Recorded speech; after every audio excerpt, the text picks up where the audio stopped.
Hello everyone, welcome to my channel cute Rakhi official. तो friends, আমার আজকের রেসিপি ভেজিটেবল চপ। তো চলো বেশি দেরি না করে ভিডিওটি শুরু করা যাক। তো ফার্স্ট আমি ভেজিটেবলগুলোকে নিয়ে নিয়েছি। এখানে আছে বিট, গাজর আর আলু। এরপর আমি কড়াইতে তেল দিয়ে দিয়েছি। তেলটি গরম হয়ে গেলে এর ভেতরে বাদামগুলোকে দিয়ে দিয়েছি। হালকা আছে এগুলো ভালো করে ভেজে নেব। এরপর গুঁড়ির সাহায্যে বিট, গাজর আর আলুগুলোকে কুড়ে নিয়েছি। আরেকটি পাত্রে আমি আদা আর কাঁচা লঙ্কাগুলোকেও কুড়ে নিয়েছি। তোমরা চাইলে এখানে আদা বাটা আর কাঁচা লঙ্কা বাটাও ইউজ করতে পারো। এরপর কড়াইতে তেল দিয়ে এতে 5 ফোড়ন আর শুকনো লঙ্কা দিয়ে কিছুক্ষণ নাড়াচাড়া করব। যতক্ষণ এর ভিতর থেকে একটা ভালো গন্ধ বেরোচ্ছে ততক্ষণ পর্যন্ত এটা নাড়াচাড়া করব।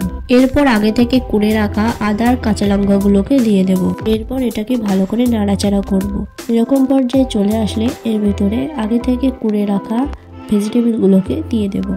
ভেজিটেবলগুলো সব দেওয়া হয়ে গেলে এরপর এতে পরিমাণ মতো কিছুটা লবণ দিয়ে নাড়াচাড়া করে নেব কিছুক্ষণের জন্য। তারপর একটি পাত্রের সাহায্যে এটাকে ঢাকনা দিয়ে কিছুক্ষণ রেখে দেব, যতক্ষণ না পর্যন্ত ভালো করে এটা সেদ্ধ হচ্ছে।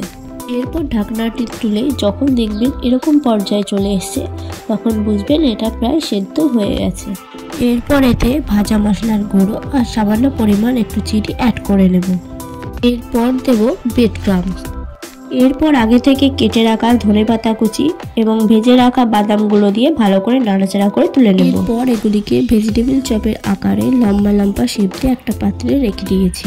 এরপর আমার একদিকে আছে ময়দা, আরেকদিকে ময়দাতে জল দিয়ে গুলে রাখা আছে, আরেকদিকে আছে ব্রেড ক্রাম্বস।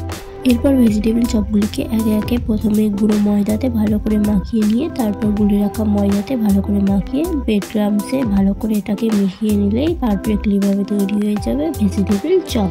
এরপর কড়াইতে তেল দিয়ে দেবো। তেলটি গরম হয়ে গেলে একে একে ভেজিটেবল চপগুলিকে কড়াইতে দিয়ে দেবো। এরপর গ্যাসের আঁচটি লো রেখে ভালো করে এটিকে 2 পিঠ লাল লাল করে ভেজে নেব।